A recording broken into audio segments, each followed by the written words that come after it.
and thank you for joining the Ohio Department of Variance. In accordance with the superscript under subsection 2 of Obscure Bill 451, also known as the Normalize Ohio Act of 2011, this video will provide you with all the information that you need to understand the department and your place in it. Christ, that sentence was way too long. Who the fuck wrote this? We are thrilled to have you on board. Let's start with the department's history. The Department of Variance was founded in 1991. It was intended to address concerns in response to events within the Dead Letter Office. Then referred to as the Abnormal Occurrence Commission, the department is dedicated to discovering and studying unusual phenomena in all of Ohio's 89 counties. Now you may be thinking, aren't there only 88 counties in the state of Ohio? Well, the answer to this question, and many more, can be found in this video. Whether you're working for the core agency or for one of the various branches, such as the Blank Commission, the Bureau of Transnatural Resources, or the Dead Letter Office, you can make a difference in the lives of your friends and neighbors. Ready to proceed? Then let's dive into the details of your position. Please enter your ID number below. Great. You'll be working for the Bureau of Transnatural Resources in the position of Technical Editor. In this role, you'll be reviewing, editing, and interdicting as necessary documents within the Bureau. We'll go over your essential duties in a moment. You've been assigned the name Jasmine Control. Favorite color, light yellow. Pronouns, she/her. Clearance level, 2. Floor, 26. Cube, 49. Hours, 8 a.m. to 5 p.m. We understand this assignment may feel unusual at first. By the end of this seminar, you'll understand the necessity of these designations. Soon, you'll feel quite at home in your new identity. Please click I understand below. Oh my God, how much more is there? Great, let's continue. What does the department do exactly? Some outside actors have accused the Department of Variance of being involved in a variety of cover-ups, conspiracies, and so-called union busting, but these rumors couldn't be farther from the truth. Your job at the department will be...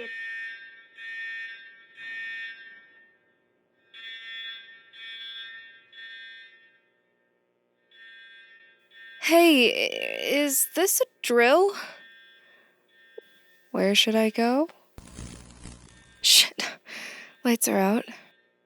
Hey, where are we supposed to go? God, did everyone know we were doing this but me? Hello? Is anyone still here? Are we supposed to take the stairs? Sorry, first day here. I think they said it was near the copy room. Is that right?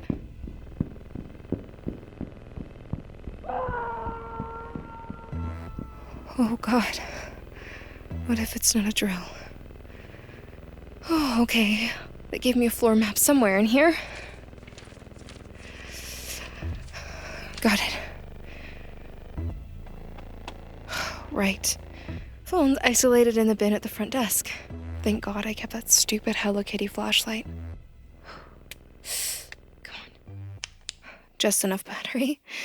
Okay, here. Cubicle 49. Looks like from here I should just turn right down the row, left at the hallway, then I'll be at the elevator bank. From there, keep going left. Quit shaking. Come on. Follow the bend and take the first door on the right. There might be emergency lighting in the stairwell. And probably other people. Right down the row, left at the hallway, door on the right. Right down the row, left at the hallway, door on the right. Left. Oh! Who left a rug in the middle of the floor? A damn fire hazard's what it is. Wait. Smells like... Nah, no. This isn't a drill. This is an office prank. New employee hazing. You can get up now. You got me. Aha! Bloody security guard. Very funny. Operator? Are you there? Operator, please respond. Over. Wow, this must be a whole, office-wide thing, I guess. Operator, assistance requested. Over. Maybe I should... Operator, assistance requested right fucking now on floor 18. A lark's on the way down and I left my jaunt in the cube. Are you strapped? Over. Hey. Not the operator here, but this has gone too far. Thank God, another person. You don't sound like the operator, so I'm guessing he's down. I need you to do me a favor. Okay, take a deep breath and reach for his belt. You should feel the holster on the right-hand side, unless he cross-draws like a dipshit. Or that thing took his lower half. There's a weapon there. This is insane. Whatever's going on, I'm not taking a stranger's gun. It's not a gun, it's... Wait, who the hell am I talking to? I don't recognize your voice. Olivia... No, hey, whoa. Don't ever use your real name here. What's wrong with you? Are you new? What name did they give you? What's your call sign? Oh, I'm Jasmine. Control, I think. Christ. They gave you admin protocol? I guess I just got here. I don't know. My fault for assuming competence. We don't have time for this. Grab the Jaunt and head to the elevator bay. What Jaunt? God, the weapon. You have to feel for the belt. No, I mean, there's nothing there. Just some keys and a baton. Goddamn budget cuts. Forget the elevator bay then. Shit's gone sideways. You have to find the stairs and get the hell out of here, pronto. They told you about the stairs, right? No one told me anything. This is the most ridiculous, haphazard training. Bad first day. Tough luck, okay? But we're out of time here. They don't pay me enough for my own work, let alone to train newbies. The emergency stairs are on your map. Take the watch, go down, and don't stop no matter what you hear. Everyone else should be out there by then, and they'll tell you everything. Scarlet, Jaunt, over and out. Wait, what's... She's gone. Okay, I can do this. There are still other people around. Just keep going left, follow the bend, door on the right. Jasmine slipped the communicator watch off the guard's wrist. She crouched and moved through the dim hallways, quietly reciting the directions like a catechism. Round the bend she slid, groping in the dark for any handles along the right wall. Her grip found purchase on a curved metal bar and she cautiously pulled. The red glow of emergency lights poured over her hunched form. She made it, but as is so often the case, there was a snag in the plan. There was a catch. Hey. Scarlet, can you hear me? Over. Damn it, Scarlet, you didn't tell me the stairs only went down one floor. Control? Oh, are you serious? We're in asymmetry then. This is worse than I thought. This isn't going to make much sense right now, but this building can move. Its floors, its layout, they can all change. It can rearrange itself, morph into something else. Like those metal pin art boxes that you stick your hand in. It's going to do everything it can to stop you from leaving. This isn't a lockdown, it's a lock-in. So the emergency stairs are going to be in a different spot on each floor, or they may not be there at all. I'm on floor 18 now, and I'll be going down too, so I'll probably be out before you. I can send help then. Listen, you're gonna see some shit you aren't ready for. But if you want a way out of this place that's not in a goddamn body bag, you have to be brave. Stay quiet, ignore the weird stuff, and find the exit on each floor. Keep going down until you're outside. Got it? As much as I can even understand what you're talking about, what if I get lost? Or stuck alone? And what about my phone? Do not use your phone. Keep this receiver on you. Battery should last a bit. If you get stuck or you see something that doesn't make sense, give me a call. I'll talk you through it. But don't waste my time on trivial shit. There's probably other folks still around that can help with that. Now go down to 25 and keep moving. Jasmine crept down the stairs, trying to affix the band around her wrist. At the bottom of the stairwell was a door, over which hung huge metal letters, Floor 25. Jasmine grabbed the handle and pushed gently. Behind her, from the floor above, she could hear faint notes, muffled music, or chirps from somewhere far away. Jasmine strained to listen over the blood rushing in her ears. She could just barely make it out, but in this song she could see colors shimmering in the air. Blue, red, yellow.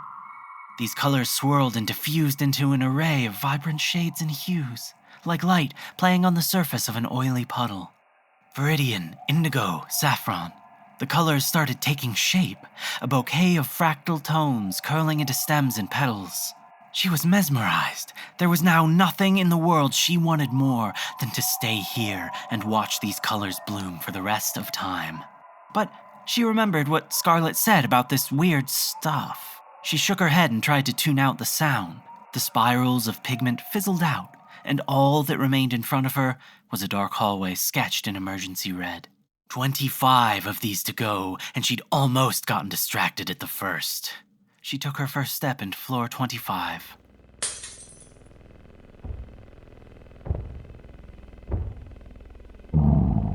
A fallen picture frame was all it took to alert the thing that had killed the guard. Jasmine heard a loud screech, and she ducked into what she guessed was a conference room. She slammed the door shut and knocked over a cabinet in front of it.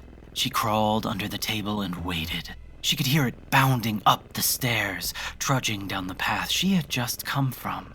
And light, she could hear the light snaking around corners and filling the hall.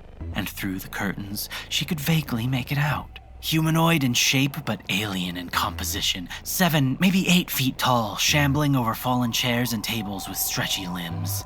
Its mouth was moving, but it didn't really speak. Not in any sentences she could understand anyway.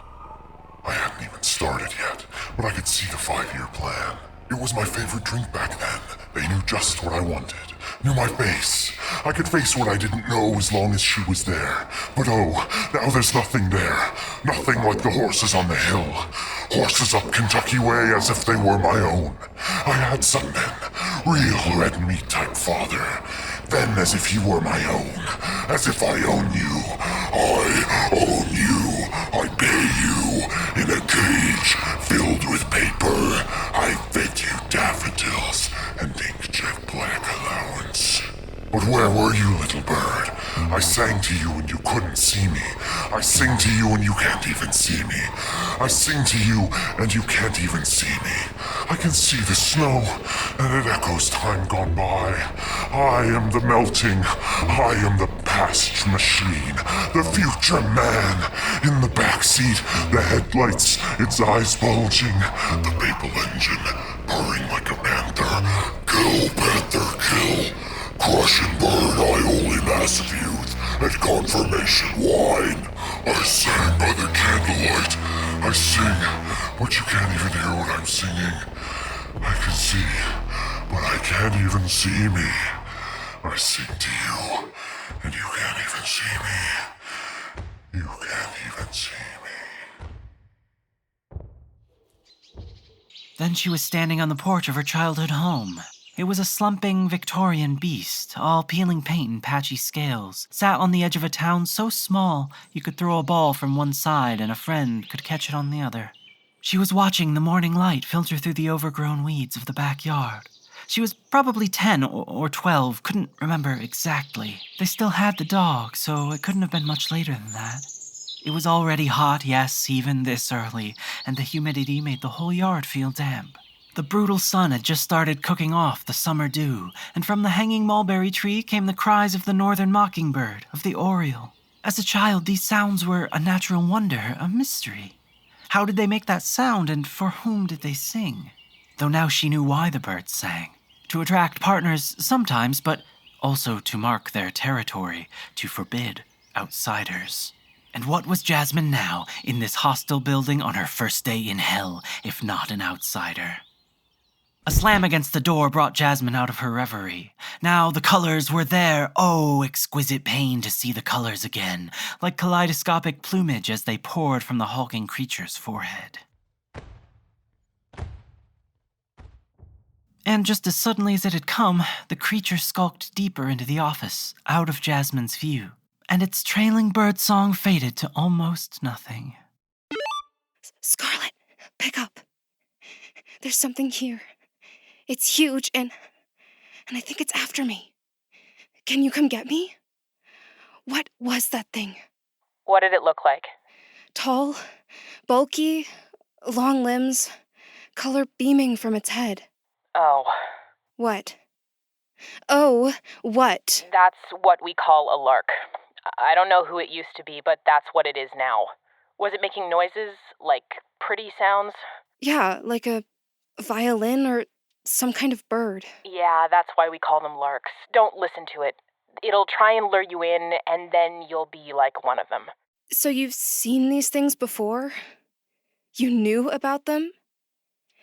And did you say who it used to be? That's why I wanted you to find the Jaunt, and why we don't use our names here. Yes, I know about them, but I didn't know there were any around.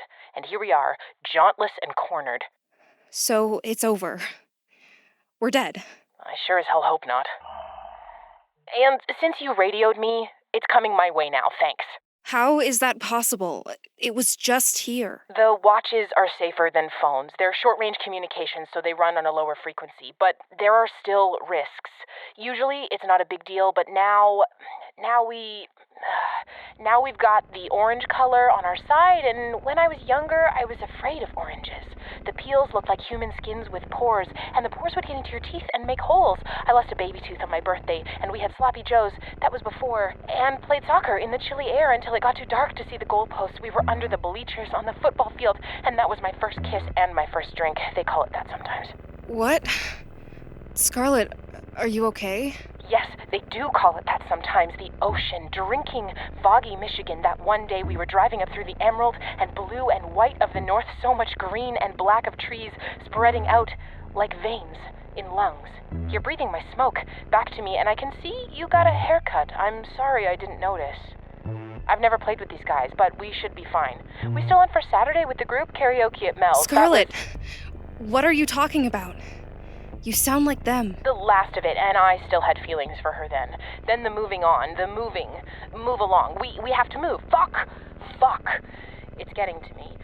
And here I am, jauntless. Less of jaunt, of height and mind, and fuck. Stop. When I was a young boy, my father took me into the city. Scarlet, you're doing it again. No, shut up. I'm trying to block out the noise with a song. How is the lark thing able to do this? Honestly, no idea how it... He said, will you defeat them, your demons? Dun, dun, dun, dun. Okay, I can think again. None of this makes any sense. What the hell have you people gotten me into? Nothing here makes sense. Get used to it. Keep quiet, use your wits, and with a bit of luck, you might make it. Or, in your case, a lot of luck. Now, I've got to run. I'll see you on the outside. And don't tell anyone you heard me sing, or I'll bury you myself. Welcome to the Department of Variance Control. Scarlet, Jaunt. Over and out.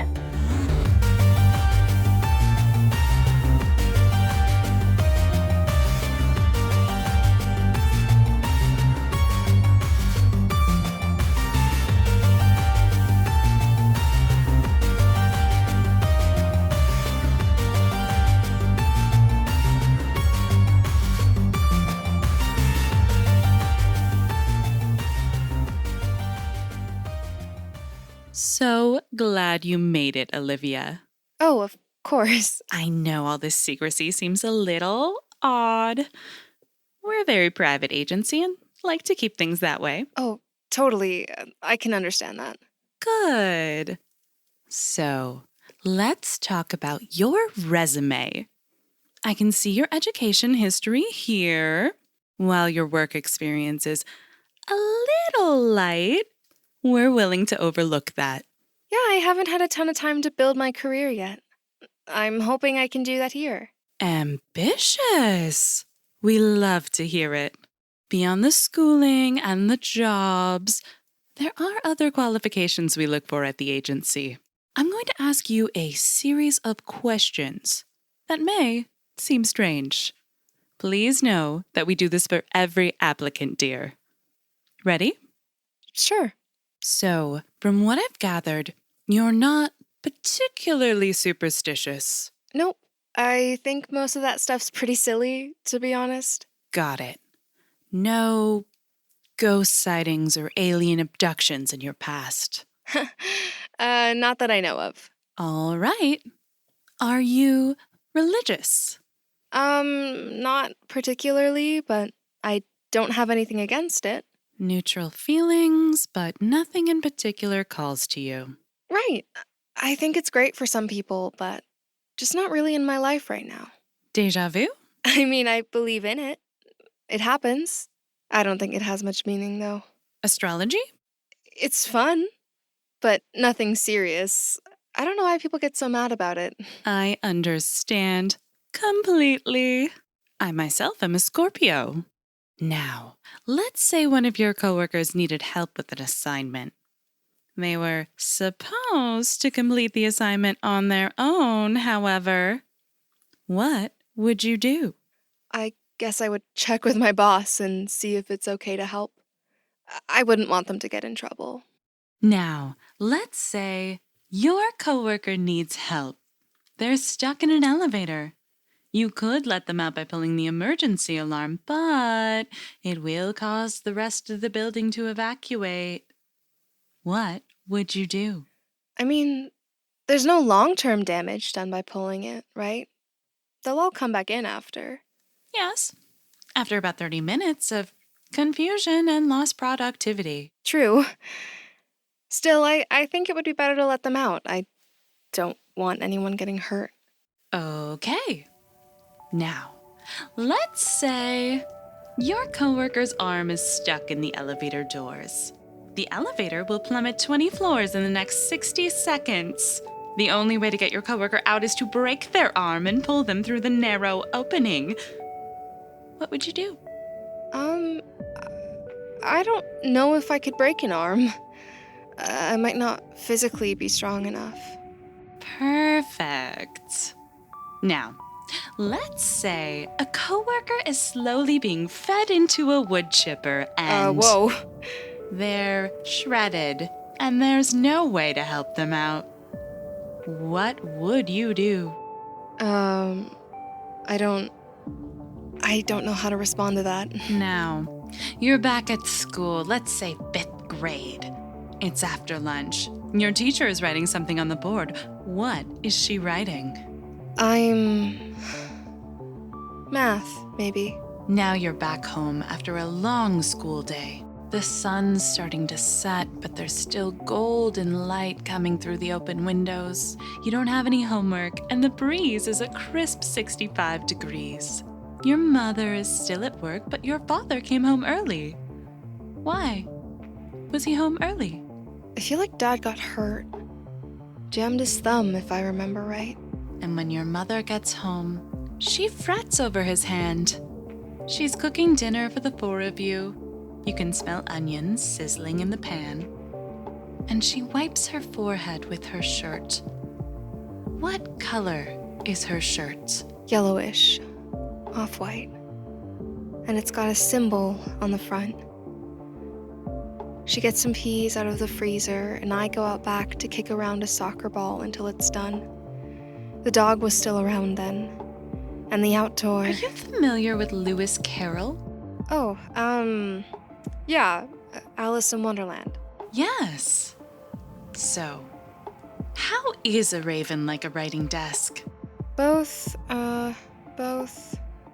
have bare legs. Perfect. I think you'll fit right in.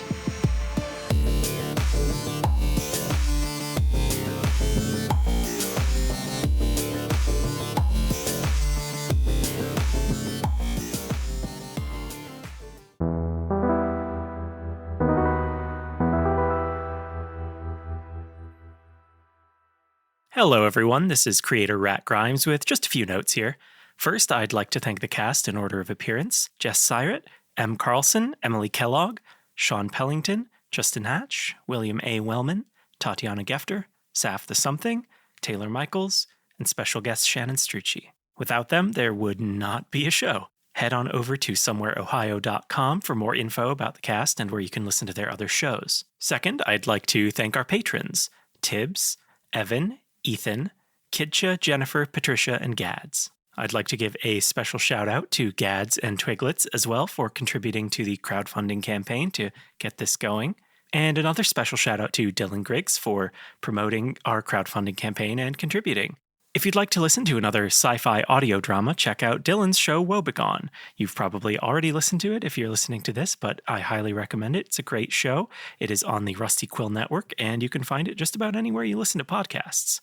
And if you're looking for something a little bit different, check out Shannon's show, Oddity Roadshow. It's a comedy horror actual play podcast using the Monster of the Week system. Follow along as Jamie, Marlon, and Ron take a road trip together in a brand new, totally normal van they just bought. Thank you all for listening.